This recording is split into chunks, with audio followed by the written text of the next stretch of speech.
My name is Eldrow, and I've been fixing engines for 22 years. Cars don't lie to you.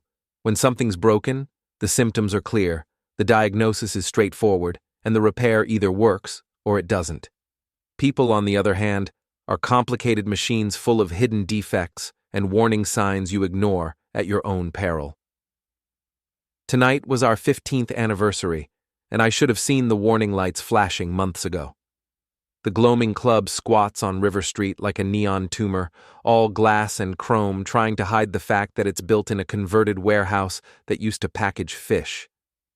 The smell never quite goes away, no matter how much expensive cologne and perfume gets sprayed around. Aven insisted we celebrate here because it was sophisticated and different. What she meant was expensive and far enough from our usual haunts that she could pretend to be someone else.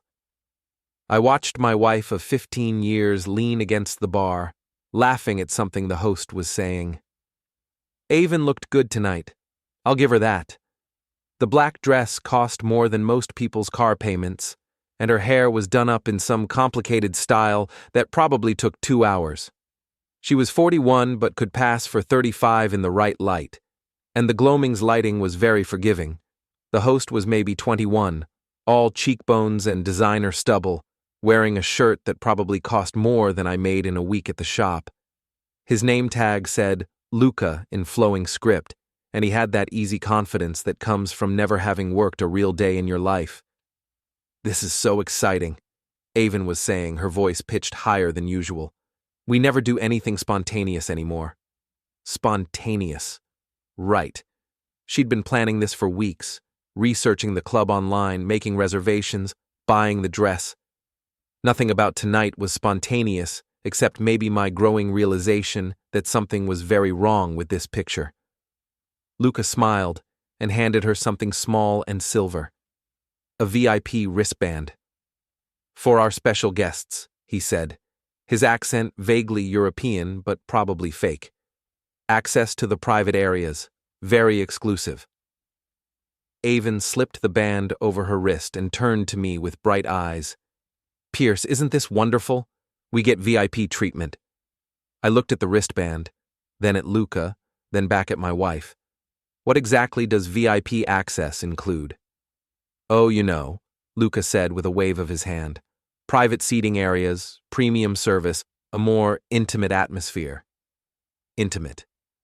The word hung in the air like smoke. "That sounds expensive," I said. "Don't worry about the cost," Aven said quickly. "It's our anniversary. We deserve to splurge a little." She was already moving toward the velvet rope that separated the main club from whatever lay beyond. Luka fell into step beside her, his hand hovering near the small of her back without quite touching. Professional courtesy, or something else? I followed them through the main club, past tables full of people half our age spending money they probably didn't have on drinks that glowed in the dark. The music was loud enough to make conversation difficult, which I suspected was the point. Hard to think clearly when your eardrums are being assaulted. The VIP area was up a short flight of stairs, behind frosted glass doors that muffled the noise from below. Luka produced a key card and swiped them through. The space beyond was smaller, dimmer, with private booths and a separate bar staffed by a woman who looked like she'd stepped out of a magazine. "Your table," Luka said, gesturing to a corner booth that was more like a small room with curtains that could be drawn for privacy. Aven slid into the booth with obvious pleasure. "This is perfect. Pierce, sit down, relax. When's the last time we did something like this?" "Never," I wanted to say. We'd never done anything like this because this wasn't us. We were blue-collar people who went to chain restaurants and watched movies at home. We saved money for Maya's college fund and worried about the mortgage. We didn't blow hundreds on overpriced drinks in places that charged you extra for the privilege of sitting in the dark. But I sat down and ordered a beer that cost $12 and tasted like it came from the same brewery as the $4 version downstairs. Luka lingered at our table longer than necessary, asking Aven about her work, complimenting her dress, making small talk that excluded me as effectively as if I'd been invisible. She responded with the kind of animated conversation she used to save for me, back when we still talked about things that mattered. "I should check on our other guests," Luka finally said, but his eyes stayed on Aven. "I'll be back to make sure you have everything you need." After he left, I tried to start a conversation about Maya's upcoming school play, about the vacation we'd been planning, about anything that might remind us why we were here together. But Aven's attention kept drifting to the other parts of the VIP area, watching the staff, the other guests, the whole performance of exclusivity that we were paying to be part of. When Luka returned 20 minutes later with complimentary champagne, Aven's face lit up like Christmas morning. "You're too kind," she said, touching his arm. "Pierce, isn't this service amazing?" I watched my wife flirt with a man young enough to be her son, watched her laugh at his jokes and lean forward when he spoke, watched her transform into someone I barely recognized. The warning lights weren't just flashing anymore. They were screaming. "I have to use the restroom," I said, standing up. Neither of them seemed to notice. I walked back toward the main club, but instead of heading to the bathroom, I approached the bar where I'd seen printed materials earlier. House rules, drink menus, that sort of thing. I found what I was looking for tucked behind the register, a laminated sheet titled Gloaming Club VIP Policies and Procedures. I photographed the relevant section with my phone. VIP area access is restricted to registered guests and approved companions. Private guest privileges terminate at midnight. Unaccompanied access to premium suites requires additional authorization and is subject to availability. I checked my watch. 11:47 p.m. I also noted the security camera mounted above the VIP entrance, the timestamp display on the wall showing the current time, and the room numbers posted beside each private booth. Our booth was marked VIP 7. When I returned to the table, Aven and Luka were deep in conversation about travel, about places she'd always wanted to visit, about experiences she felt she'd missed out on. The champagne was half gone, and my wife's cheeks were flushed with alcohol and attention. "Pierce," she said as I sat down, "Luka was just telling me about this amazing place in Croatia where he used to work. It sounds incredible." "Sounds expensive," I said. "Not everything is about money," she snapped, then caught herself and softened her tone. "I just mean, sometimes you have to invest in experiences, you know? Life is short." Life is short. Another warning light. Luka checked his watch, a Rolex that was either real and worth more than my truck, or fake and trying to be. "I hate to interrupt such a lovely evening, but I need to attend to some business. Aven, would you like to see the premium suite? It has an amazing view of the river." "Oh, that sounds wonderful," Aven said immediately. "What about Pierce?" Luka asked, but his tone suggested this was a formality. "He's not really into that sort of thing," Aven said, not looking at me. "Are you, honey? You'd probably rather stay here and finish your beer." The dismissal was so casual, so practiced, that I wondered how many times she'd rehearsed it. How long had she been planning this moment? "Actually," I said, "I think I'll come along. I'm curious about this view." Something flickered across Luka's face, annoyance maybe, or calculation. "Of course, though I should mention the premium suite has a cover charge, just for maintenance and cleaning, you understand." "How much?" I asked. $200 per person. $400 to look at the river from a different angle. I almost laughed. "That's fine," Aven said quickly. "We can afford it." Could we? I did a quick mental calculation of our checking account balance, the credit card bills due next week, Maya's orthodontist payment. We could afford it the same way people could afford to jump off bridges. Technically possible, but inadvisable. "You know what?" I said. "I think I will stay here and finish my beer. You two go ahead." Aven's relief was visible. "Are you sure? I don't want to leave you alone." "I'm fine. Take your time." I watched them walk away together, Aven's hand on Luka's arm, her laugh echoing back across the VIP area. They disappeared through another set of doors marked Premium Access with a key card reader beside it. I sat alone in our $400 booth, drinking my $12 beer, and considered my options. I could make a scene, demand to know what was really going on, drag my wife out of whatever premium experience she was paying for. I could pretend this was normal, that married women often disappeared into private rooms with young men on their anniversaries. I could get very intoxicated and deal with the consequences tomorrow, or I could do something else entirely. I took out my phone and opened the video camera. Then I walked to the premium access doors and waited. The premium access area was quieter than the main VIP section, with thick carpets that absorbed sound and lighting that was more suggestion than illumination. I could hear voices from behind closed doors, laughter that carried the particular pitch of people doing things they probably shouldn't be doing. I didn't have to wait long. Aven emerged from a room marked River Suite, with Luka close behind her. Her hair was slightly messed, her lipstick smudged, and she was adjusting her dress in a way that suggested it had been adjusted recently by someone else. The VIP wristband was clearly visible on her left wrist, catching the light from the hallway fixtures. She saw me standing there and froze. "Pierce, what are you doing here?" "Waiting for my wife," I said calmly. I held up my phone, making sure the video camera was visible. "How was the view?" Luka stepped forward, all European charm and practiced smoothness. "Sir, I think there might be some misunderstanding." "No misunderstanding," I said. I kept the camera trained on both of them, making sure to capture the room number, the wristband, the timestamp display that was conveniently mounted on the wall beside us. "I understand perfectly."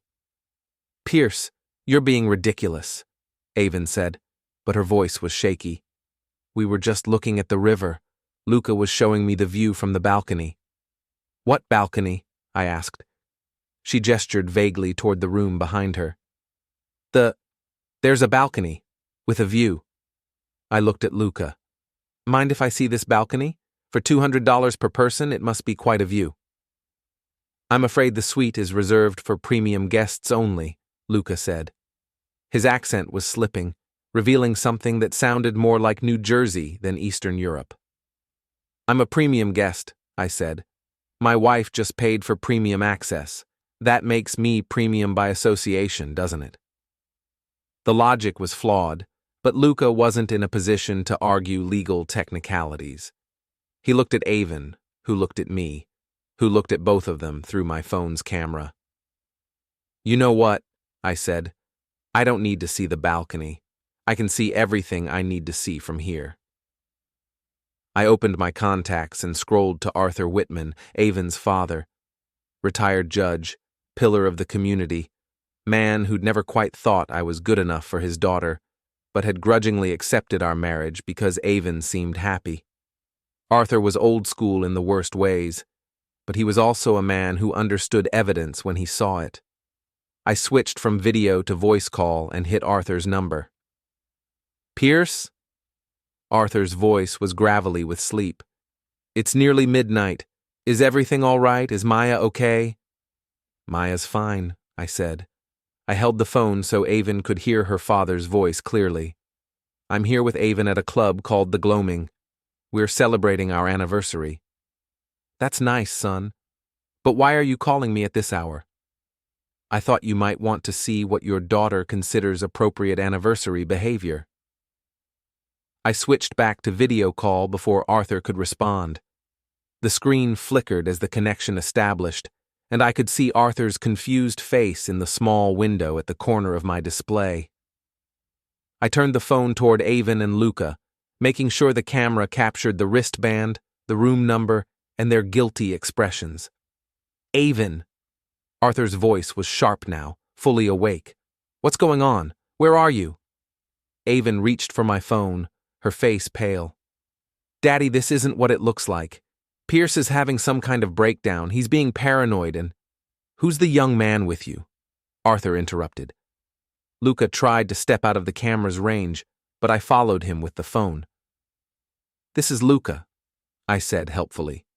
"He's been showing Aven the premium accommodations here at the club. Very personal service. Aven Elizabeth Whitman Eldrow, Arthur said, using her full name the way he had when she was a child in trouble. Explain to me what you're doing in a private room with a strange man on your wedding anniversary. It's not like that, Aven said, but her voice lacked conviction. We were just talking. He was showing me the view of the river. Pierce is making it sound like something it's not. I panned the camera to show the posted rules I'd photographed earlier, visible on a small placard beside the suite entrance. According to the house rules, private guest access terminates at midnight. It's currently 12:17 a.m. Arthur was quiet for a long moment. When he spoke again, his voice had the cold precision he'd once used from the bench. Aven, come home. Now, we'll discuss this in the morning. Daddy, you don't understand. I understand that my daughter is in a private room with a young man who is not her husband, at an hour when such access is prohibited by the establishment's own rules, and that her husband felt the need to call me as a witness to whatever is happening. Come home. Now. The call ended. Aven stared at me with an expression I'd never seen before, not anger, not embarrassment, but something colder. Calculation. You have no idea what you've just done, she said quietly. I've documented the truth, I said. Nothing more, nothing less. Luka cleared his throat. Perhaps I should leave you two to work this out privately. Good idea, I said. But first, I'll need your full name and contact information for my attorney. Your attorney? Luka's fake confidence was cracking. Look, man, nothing happened. We were just talking. Then you won't mind providing your information for the record. I kept the camera running while Luka reluctantly gave me his details. His real name was Luke Patterson. He was 23, and he worked at the club part-time while pursuing what he called entrepreneurial opportunities. He lived in an apartment complex called River Heights, which I knew was one of those places where young people with more ambition than income went to network and pretend they were more successful than they actually were. There, he said when I'd finished recording his information. Can I go now? You're free to leave anytime, I said. This is America. He left quickly, abandoning whatever premium experience he'd been providing. Aven and I stood alone in the hallway, the sounds of the club distant and muffled. She was looking at me like I was a stranger, which was fair because I felt like one too. We need to talk, she said. Yes, we do, but not here. Pierce, I can explain. I'm sure you can. You're very good with words. It's what makes you a successful attorney. We walked back through the VIP area in silence, past the other premium guests who were having their own expensive experiences. I paid our bill at the main bar, $267 for drinks, VIP access, and the privilege of watching my marriage disintegrate in real time. The parking lot was cold and empty, except for a few cars that probably belonged to staff. Aven shivered in her expensive dress, and I almost offered her my jacket before remembering that gestures of consideration might not be appropriate anymore. Pierce, she said as we reached our car. What happened tonight? It's not what you think. What do I think? You think that Luka and I were what? She struggled with the words, which was unusual for someone who made her living with language. You think we were being inappropriate? Were you? No, we were talking. He's an interesting person and I was enjoying our conversation. Is that a crime? In a private room that costs $200 to access? At midnight on our anniversary? You're making it sound sordid. I'm not making it sound like anything. I'm asking you to explain what I saw. She was quiet for a long moment, looking out at the empty parking lot. I wanted to feel special, she said finally. When's the last time someone looked at me the way Luka looked at me tonight? When's the last time someone was excited to talk to me, to hear what I had to say? I talk to you. No, you don't. You talk at me. About work, about Maya's school, about the bills, about all the practical things that need to be handled. When's the last time you asked me what I wanted, what I dreamed about, what made me happy? The question hung between us like a challenge. I tried to remember the last time we'd had a conversation that wasn't about logistics, about schedules and responsibilities and all the machinery of married life. I came up empty. That doesn't excuse what happened tonight, I said. What happened tonight was a conversation with an attractive man who made me feel interesting for the first time in years. If you want to turn that into something ugly, that says more about you than it does about me. I looked at my wife of 15 years, standing in a parking lot in her expensive dress, defending her right to disappear into private rooms with young men who made her feel special. I thought about the video on my phone, about Arthur's voice on the call, about the house rules and the timestamps and all the evidence I'd carefully collected. "Get in the car," I said. "Pierce, get in the car, Aven. We're going home." The drive back to our house was silent except for the sound of the engine and the occasional notification chime from Aven's phone. Text messages, probably. I wondered if any of them were from Luka. I spent the night in the guest bedroom, staring at the ceiling and listening to Aven move around the house. She was restless, up and down the hallway, opening and closing doors, making phone calls in hushed voices. Around 3 a.m., I heard her car start in the driveway. She was gone for about an hour. When I came downstairs at 6, she was already in the kitchen, fully dressed and drinking coffee like this was any other morning. She'd changed out of the anniversary dress into her usual work clothes, dark suit, sensible shoes, hair pulled back in the style she wore to court, professional armor. "We need to talk," she said without looking up from her phone. "I thought we did that last night." "That wasn't talking. That was you humiliating me in front of a stranger and calling my father like I was some kind of wayward teenager."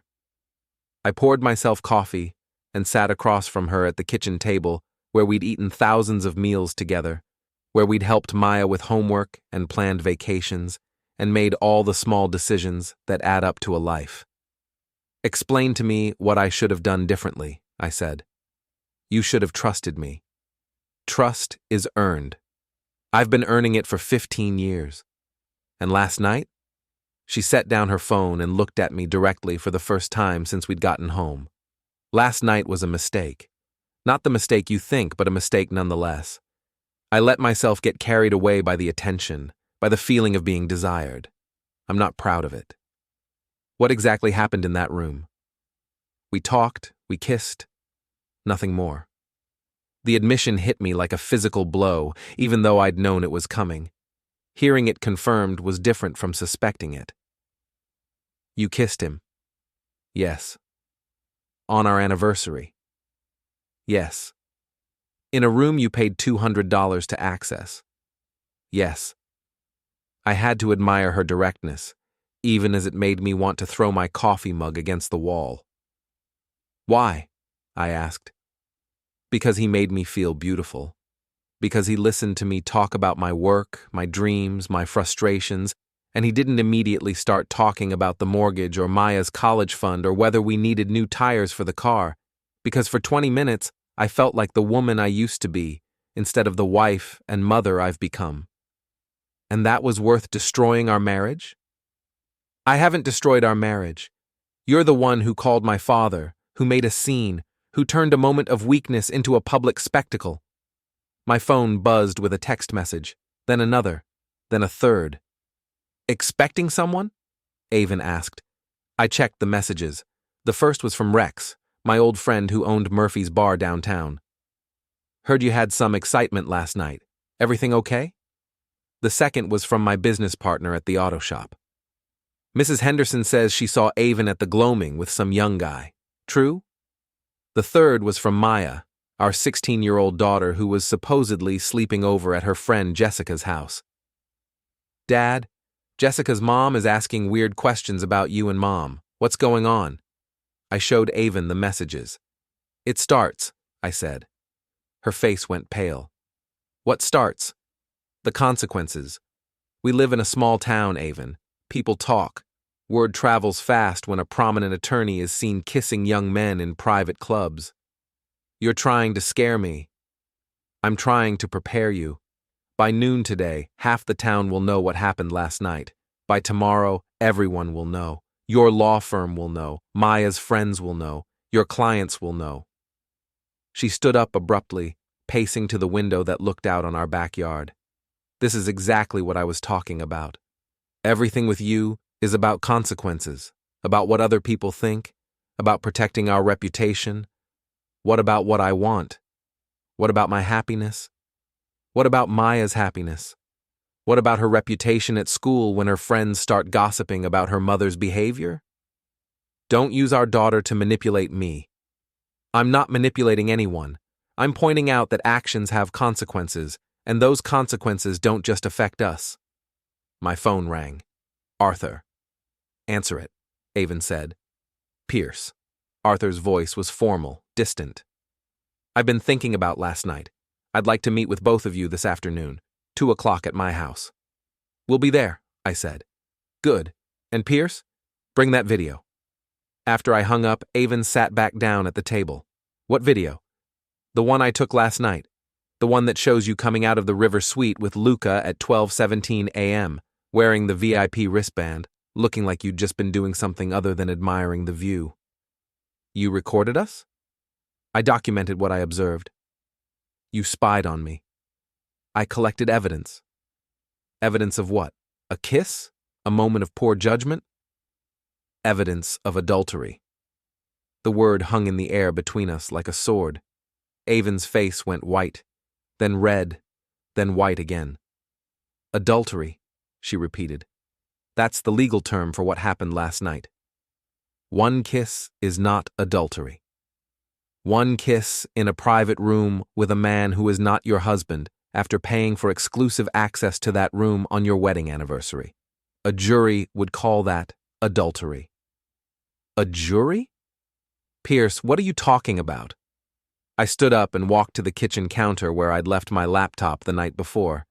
I opened it and showed her the screen. A divorce attorney's website, already bookmarked. I've been doing research, I said. Connecticut is a no-fault divorce state, which means we can dissolve our marriage without proving wrongdoing. But fault can still be considered in matters of property division and spousal support.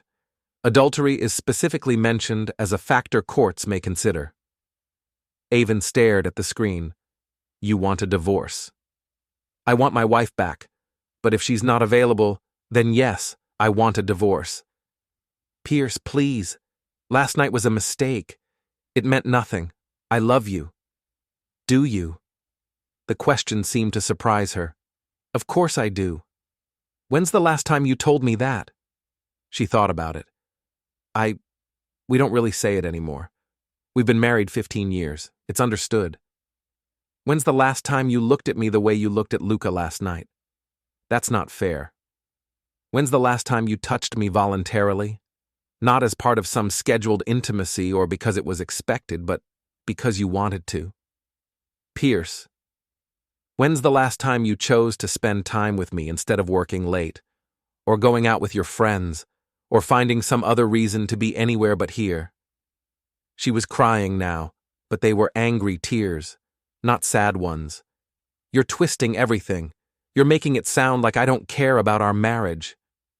Last night, you paid $200 for the privilege of kissing another man on our anniversary.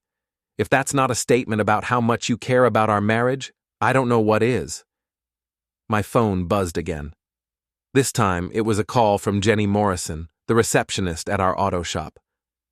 Pierce, sorry to bother you so early, but there are reporters here. Reporters? 2 of them. They're asking questions about you and Aven. Something about an incident at a nightclub. They want to know if you have any comment. I looked at Aven, who had heard enough of the conversation to understand what was happening. Tell them I'm not available for comment, I said. And Jenny, lock the office and don't let anyone inside until I get there. Reporters? Aven asked after I hung up. The Gloaming Club is owned by Vincent Torrino, I said. You remember Vincent? His family used to run numbers for the Colombo family back in the day. These days he's mostly legitimate, but he still has connections. A club like that, with VIP rooms and premium access and young employees who provide personal service to older clients. That's the kind of business that attracts attention from people who write about local corruption. You think someone tipped off the press? I think someone at the club recognized you. Prominent local attorney, married to a blue-collar business owner, seen entering private rooms with young male employees. That's a story. Aven's phone started ringing. The display showed her law firm's main number. "Don't answer it," I said. "I have to. I have court this morning." "No, you don't. You have a scandal this morning. Court can wait." She answered the phone anyway. "Aven Eldrow." "Yes, I'm aware of the situation. No, I have no comment at this time. I understand your concern, but this is a personal matter. Yes, I'll be in touch." She hung up and looked at me with something that might have been fear. "That was managing partner Harrison. I'm suspended pending an internal investigation." "Suspended?" "Someone called the firm this morning with allegations about my conduct. They're concerned about the firm's reputation." I almost felt sorry for her. Almost. "Welcome to consequences," I said. By 10 a.m., our quiet suburban street looked like a crime scene. 3 news vans were parked along the curb, their satellite dishes extended like mechanical flowers reaching for the sky. Reporters stood in small groups, drinking coffee from paper cups and checking their phones while camera operators tested equipment. I watched them from behind our bedroom curtains, thinking about how quickly a life could change. Yesterday morning, I was Pierce Eldrow, auto shop owner, married father, invisible member of the community. Today, I was Pierce Eldrow, wronged husband, potential divorce case, human interest story for the evening news. "They're not going away," Aven said from behind me. She'd been making phone calls for the past hour, to her lawyer, to her sister, to various friends and colleagues who might be able to help manage the situation. From what I could hear of her conversations, the help was not forthcoming. "Did you expect them to?" "I expected this to be a private matter between us. You made it public when you decided to conduct your affair in a club owned by Vincent Torrino. It wasn't an affair. It was one kiss. Tell that to Channel 8 News." My phone rang. Maya. "Dad? There are news trucks at our house. Jessica's mom drove by this morning and saw them. What's going on?" I looked at Aven, who was listening to every word. "There's been some confusion about something that happened last night," I said. "Your mother and I are working it out." "What kind of confusion? Are you guys getting divorced?" The question hit me like a punch to the stomach. Maya was 16, old enough to understand that marriages sometimes ended, but young enough to believe that her parents were somehow immune to the forces that destroyed other families. "We're talking about some things," I said, "but whatever happens, it doesn't change how much we love you. That's what parents always say right before they get divorced." She wasn't wrong. "Are you okay where you are? Can you stay at Jessica's for another day or two?" "I guess, but Dad, everyone at school is going to know about this, aren't they?" I looked out at the news vans, at the reporters who were probably already preparing stories about local attorney caught in nightclub scandal, about the breakdown of another American marriage, about the kind of human drama that filled slow news days. "Yeah, sweetheart, they probably will." After Maya hung up, Aven and I sat in our living room, listening to the sounds of our neighborhood being turned into a media circus. Neighbors were starting to emerge from their houses, some walking their dogs past our front yard with obvious curiosity, others standing in their driveways and talking in small groups. "Mrs. Patterson from next door is giving an interview," Aven said, peering through the front window blinds. I joined her at the window. Sure enough, our elderly neighbor was standing in her front yard, talking animatedly to a reporter, while a camera operator filmed the conversation. Mrs. Patterson had always been the unofficial neighborhood gossip coordinator, and she was clearly enjoying her moment in the spotlight. "What do you think she's telling them?" Aven asked. "Probably that you've been acting strange lately, working late, getting phone calls at odd hours, buying new clothes. She notices everything. I haven't been acting strange. Haven't you? Aven was quiet for a moment. I've been restless, unhappy, feeling like my life was passing me by. So you decided to do something about it. I decided to feel alive again. By kissing a 23-year-old in a private club. By allowing myself to be attracted to someone who was attracted to me. On our anniversary. Stop saying that like it makes it worse. Doesn't it? She turned away from the window. I don't know anymore. I don't know what makes anything better or worse. I don't know what I'm supposed to feel, or how I'm supposed to act, or what comes next. What comes next is we go to your father's house and have a conversation about the future of our marriage. And then we decide whether we want to try to fix this, or whether we want to end it. What do you want? It was a fair question, and I realized I didn't have a clear answer. What I wanted was to go back to yesterday morning, when the biggest problem in our marriage was that we'd stopped talking about anything interesting. What I wanted was for Aven to choose our family over whatever excitement she'd found in that VIP room. What I wanted was for none of this to be happening. I want to understand why you thought what you did last night was acceptable, I said. I want to understand why you thought humiliating me in front of a stranger was an appropriate response. I documented what I observed. You set a trap. I followed my wife when she disappeared into a private room with another man. If that's a trap, you set it yourself. The doorbell rang. We both froze.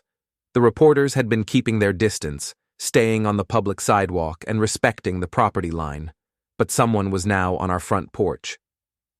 Don't answer it, Aven said. I looked through the peephole. A woman in a business suit, holding a folder and looking official. Process server, I said. What? I opened the door. The woman was professional and efficient. Pierce Eldrow? Yes. You're being served with a cease and desist order regarding the distribution of video recordings made at the Gloaming Club on the night of October 15th. She handed me the folder and left without another word. I closed the door and opened the folder. The legal paperwork was thick and official, filed on behalf of the Gloaming Club and one Luke Patterson, demanding that I refrain from sharing, distributing, or publishing any video recordings made on their property without proper consent. They're trying to silence you, Aven said, reading over my shoulder. They're trying to protect themselves. From what? From a scandal that could shut them down. A club that provides premium access to private rooms where married women can have intimate encounters with young male employees. That's not a business model that survives public scrutiny. You think this was planned? You think Luka does this regularly? I think the Gloaming Club has a business model that depends on discretion, and last night I violated that discretion. Now they're trying to contain the damage. By threatening you? By using the legal system to prevent me from sharing evidence of what happened. Aven sat down heavily on our couch. This is getting out of control. It was out of control the moment you followed Luka into that room. Stop blaming me for everything. You're the one who called my father. You're the one who made a video. You're the one who turned a private moment into a public spectacle. I'm the one who refused to pretend that what I saw didn't happen. My phone rang again. This time it was Rex. Pierce, you need to get down here. Now. What's wrong? Someone trashed your shop. I felt the world tilt sideways. What do you mean trashed? Windows broken, equipment damaged, paint on the walls. It's bad, man. Real bad. I looked at Aven, who had heard enough to understand that our problems had just gotten worse. I'll be right there, I said. Pierce, wait, Rex said. There's something else. They left a message. What kind of message? Spray painted on the wall. Says, mind your own business or next time it's your house. I hung up and grabbed my keys. Where are you going? Aven asked. Someone destroyed my shop. What? Who would do that? Someone who doesn't want me sharing what I saw last night. You think this is connected to the club? I think Vincent Torrino didn't build his business by letting people threaten his operation. Pierce, this is dangerous. Maybe you should call the police. And tell them what? That I'm being threatened because I caught my wife kissing another man? That the local organized crime family is trying to intimidate me into keeping quiet about their legitimate business? Tell them someone vandalized your property. They already know. Rex called it in. I headed for the door, then stopped and turned back to face my wife. Aven, I want you to think very carefully about what you're going to say to your father this afternoon, because whatever story you tell him, you're going to have to live with for the rest of your life. What do you mean? I mean that after today, there's no going back. Whatever we decide about our marriage, whatever we tell Maya, whatever we tell the world, it all starts with what we say to Arthur this afternoon. Are you threatening me? I'm telling you that we're at a crossroads. We can try to rebuild our marriage from this point, or we can end it. But we can't pretend it didn't happen. I left her sitting in our living room, surrounded by the wreckage of our old life, while I went to survey the wreckage of my business. The auto shop looked like a war zone. Every window was shattered, the glass scattered across the floor in patterns that caught the morning light like broken diamonds. Someone had taken a sledgehammer to the hydraulic lifts, leaving them twisted and unusable. The computer system was destroyed, the monitor smashed and the hard drive missing. Spray paint covered the walls in angry red letters. Mind your own business, and last warning, and next time it's personal. Rex stood in the middle of the destruction, shaking his head. 22 years you've been building this place, and they destroyed it in one night. I walked through the shop, cataloging the damage. The tool chests were overturned, their contents scattered. The cash register was smashed open, though there hadn't been much money in it. The coffee maker was broken, which somehow felt like the most personal violation of all. Security cameras? I asked. Disabled. They knew what they were doing. Police? Detective Morrison was here an hour ago. Took some photos, asked some questions. Said they'd investigate, but you know how that goes. I knew. Property crime in a small town, no witnesses, no clear evidence pointing to specific perpetrators. The case would be filed and forgotten, another statistic in the annual crime report. Insurance will cover most of it, Rex said. But the downtime, the lost business, the reputation damage, that's on you. Thanks for the pep talk. I'm not trying to kick you when you're down. I'm trying to get you to think clearly about what you're up against. I picked up a wrench from the floor, one of the good ones I'd bought when I first opened the shop. The handle was bent, the head cracked, ruined. You think this is connected to last night? Rex asked. You know it is. Then you need to decide what's more important, your marriage or your life. Meaning? Meaning Vincent Torrino didn't get where he is by making idle threats. If he wants you to keep quiet about what you saw at his club, you should probably keep quiet. And let my wife get away with cheating? Your wife kissed another man. That's between you and her. It's not worth getting yourself hurt over. I looked around at the destruction, at the business I'd built from nothing, at the physical representation of everything I'd worked for since I was 22 years old. Maybe it is, I said. Rex stared at me.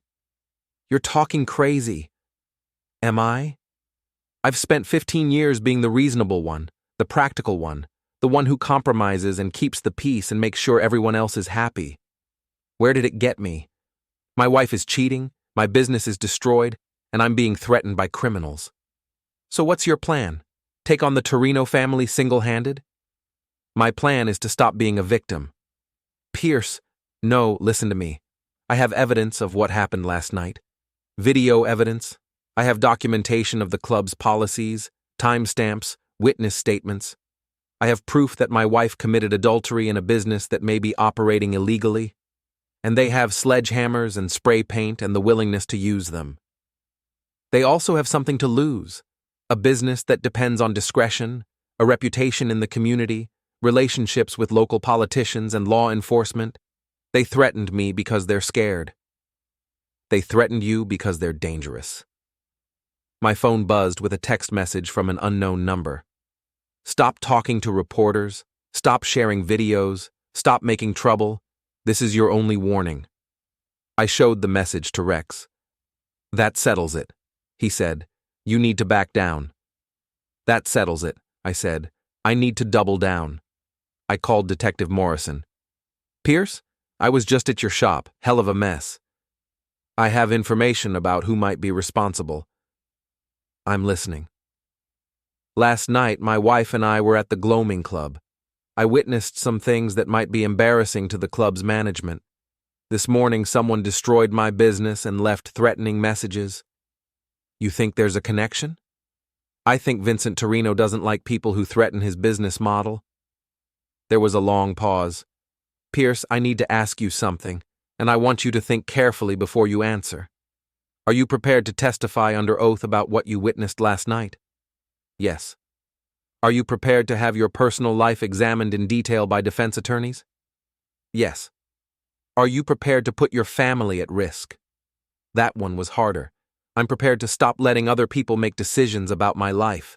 All right. Come down to the station this afternoon. Bring whatever evidence you have. We'll see what we can do. After I hung up, Rex shook his head. You're making a mistake. Maybe, but it's my mistake to make. I spent the next hour documenting the damage to my shop, taking photos and making lists for the insurance company. The work was methodical and calming, a return to the practical problem-solving that had always been my strength. Broken things could be fixed or replaced. The question was whether I wanted to rebuild in the same place, in the same way, or whether this was an opportunity to start over somewhere else. Around noon, I drove home to get ready for the meeting with Arthur. The news vans were still there, but the reporters looked bored. A cheating wife scandal could only hold the public's attention for so long without new developments. Aven was waiting for me in the kitchen, dressed in the conservative clothes she wore to court. Dark suit, minimal makeup, hair pulled back severely, armor for battle. How bad was the damage? She asked. Bad, but repairable. I'm sorry. Are you? Of course I am. Whatever problems we have, I never wanted your business to be hurt. But you're not surprised it happened? No, I'm not surprised. Because you know what kind of people run the Gloaming Club. Because I know what happens when you threaten powerful people. I didn't threaten anyone. I documented what I observed. Same thing. I poured myself a glass of water and sat across from her at the kitchen table. What are you going to tell your father? The truth. Which version of the truth? That I made a mistake, that I kissed another man, that I'm sorry and I want to work on our marriage. And the part about paying $200 for private access to do it? That's not relevant. The part about it being our anniversary? That makes it worse, not better. The part about you leaving for an hour at 3 a.m. last night? She looked surprised that I knew about that. I went for a drive. I needed to think. Where did you go? Just around. Downtown. Past the places we used to go when we were dating. Past the Gloaming Club. No, not there. Past Luka's apartment? Pierce. Did you see him again last night? No. I drove around and thought about our marriage and came home. And what did you conclude? That I don't want to lose you. That whatever I was looking for last night, it wasn't worth destroying our family. But you're not sure. I'm sure I don't want a divorce. That's not the same thing. She was quiet for a moment, staring at her hands. I don't know what I want anymore. I know what I should want, what I'm supposed to want. But I don't know what I actually want. That's honest, at least. Is honesty what you want from me? It's a start. We sat in silence for a few minutes, listening to the sounds of the neighborhood slowly returning to normal as the reporters packed up their equipment and moved on to other stories. Pierce, Aven said finally, whatever happens with us, I need you to know that last night wasn't about you. It wasn't about anything you did or didn't do. It was about me, about feeling invisible and unimportant and forgotten. I never forgot you. You stopped seeing me. When? I don't know exactly. Sometime in the last few years. I became part of the furniture, part of the routine. Wife, mother, breadwinner, problem solver. But not a woman, not someone worth pursuing or seducing or making feel special. And Luka made you feel special. For 20 minutes, yes. Was it worth it? Ask me again in a year.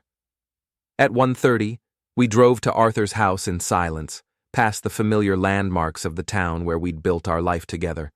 The high school where we'd met at a basketball game 15 years ago. The church where we'd gotten married. The hospital where Maya was born. The restaurant where we'd celebrated every anniversary except this one. All of it felt different now, like we were seeing it through different eyes, like we were already strangers to each other and to the life we'd shared. Arthur's house sat on a hill overlooking the river, a colonial mansion that had been in Aven's family for 3 generations. It was the kind of house that made statements about tradition and permanence and the importance of maintaining appearances.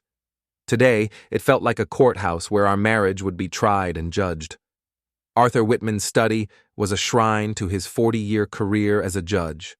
Law books lined the walls from floor to ceiling, framed photographs showed him with governors and senators, and his massive oak desk dominated the room like a judicial bench.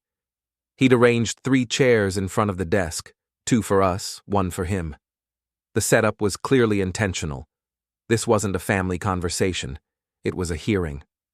Arthur was 73 years old, silver-haired and sharp-eyed, with the kind of presence that made people sit up straighter and choose their words carefully. He'd never quite approved of me.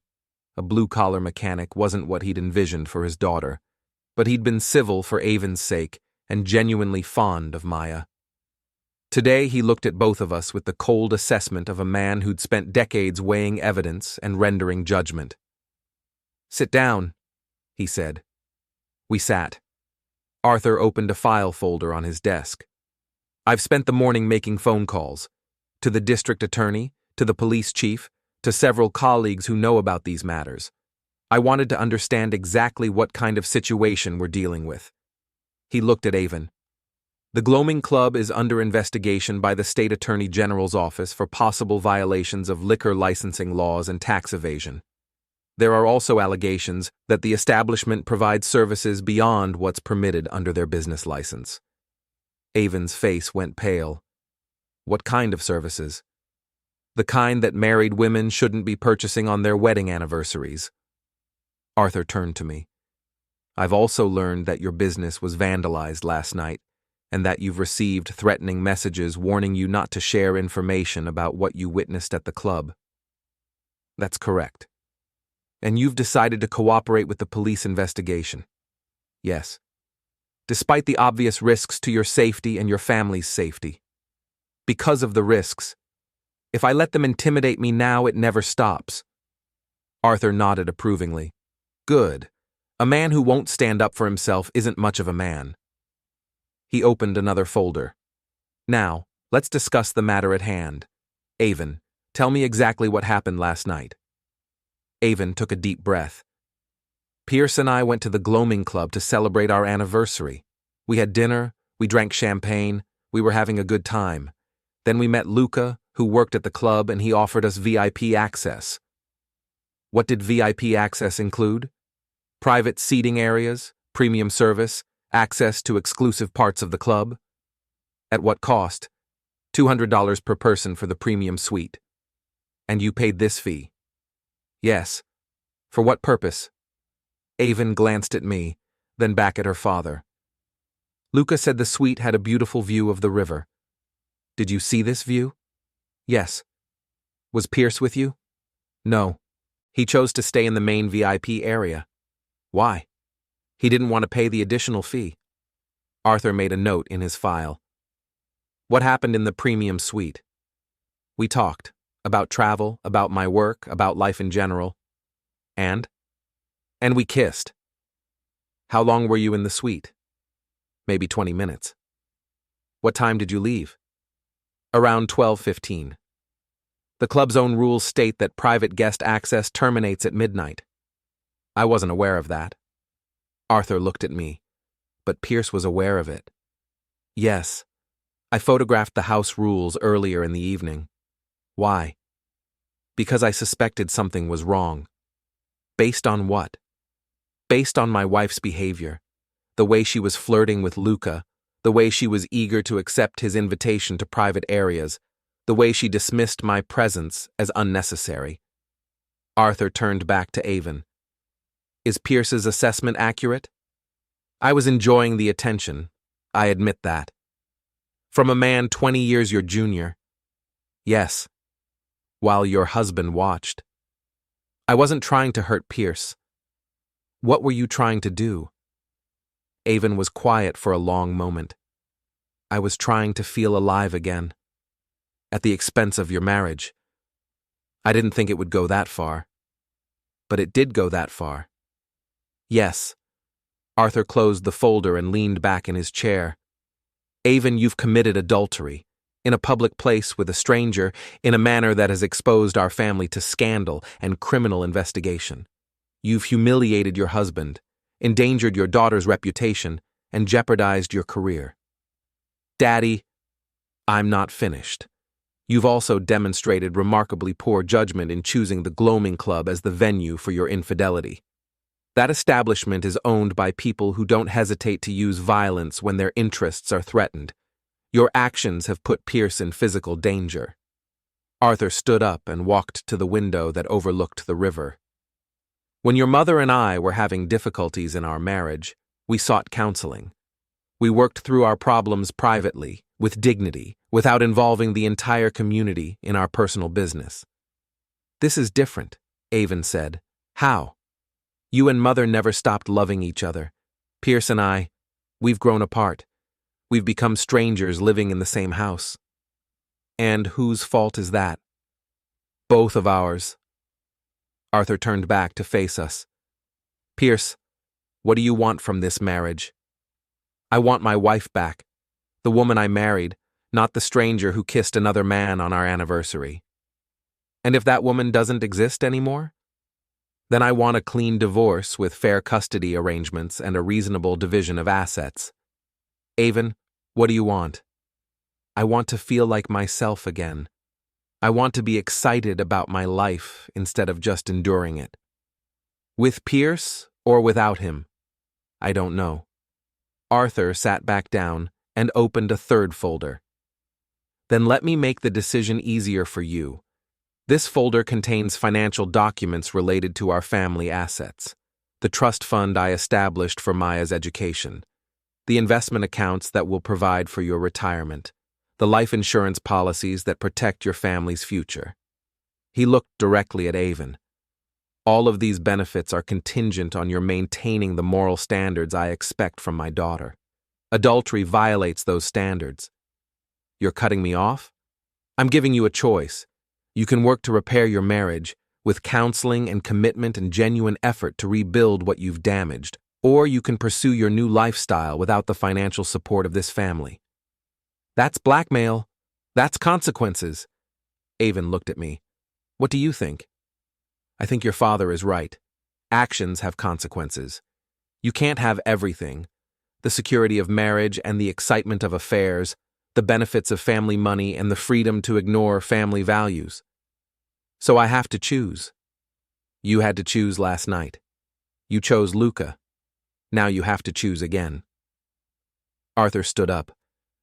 I'm going to give you both a week to decide what you want. Pierce, you'll stay in the guest room. Aven, you'll move back into the main bedroom. You'll attend counseling together twice this week. You'll have dinner together every night. You'll act like married people who are trying to save their marriage. And if we can't save it, I asked, then you'll end it with dignity, without public drama, without involving Maya in your conflicts. You'll divorce quietly, divide your assets fairly, and co-parent your daughter like responsible adults. What about the police investigation? Aven asked. Pierce will cooperate fully. You'll answer any questions truthfully. If criminal charges are filed against the club or its employees, you'll testify if required. That could be dangerous. less dangerous than lying to federal investigators. Arthur walked us to the door. 1 week, he said. Decide what kind of people you want to be and what kind of life you want to live, but decide together and decide soon. This family has endured enough scandal. As we drove home, Aven stared out the window at the river that wound through our town like a silver ribbon. Do you think we can fix this? She asked. Do you want to fix it? I want to fix it. That's not the same thing. I know. We pulled into our driveway. The news vans were gone, but I could see neighbors watching from their windows. Mrs. Patterson was watering her garden with obvious interest in our arrival. Pierce, Aven said as we sat in the car, if we do try to work this out, I need you to understand something. What? I can't go back to the way things were. The routine, the taking each other for granted, the feeling like roommates instead of lovers. If we're going to save our marriage, it has to become something better than what it was. I understand. Do you? Because I think part of you just wants to pretend last night never happened. You want to go back to our safe, predictable life where nothing exciting ever happens. Maybe I do. That's not enough for me anymore. Then what is enough? She looked at me with something that might have been hope or might have been desperation. I don't know yet, but I'm willing to find out. We went inside our house, the same house where we'd lived for 10 years, where Maya had taken her first steps, where we'd made love and fought and raised our daughter and built the small, ordinary life that Aven now found insufficient. It looked different now, like we were seeing it through the eyes of strangers who might or might not choose to make it their home. The phone was ringing as we walked through the door. Maya, calling to check on us, to find out if her parents were still married, if her life was about to change in ways she couldn't control or understand. I answered the phone and told our daughter that we were working things out, that we loved her, that everything was going to be okay. I hoped I wasn't lying. But as I watched Aven walk upstairs to our bedroom, her bedroom now, according to Arthur's rules, I realized that everything had already changed, and there was no going back to the life we'd had before last night. The only question now was whether we could build something better from the wreckage, or whether the damage was too extensive to repair. We had 1 week to find out.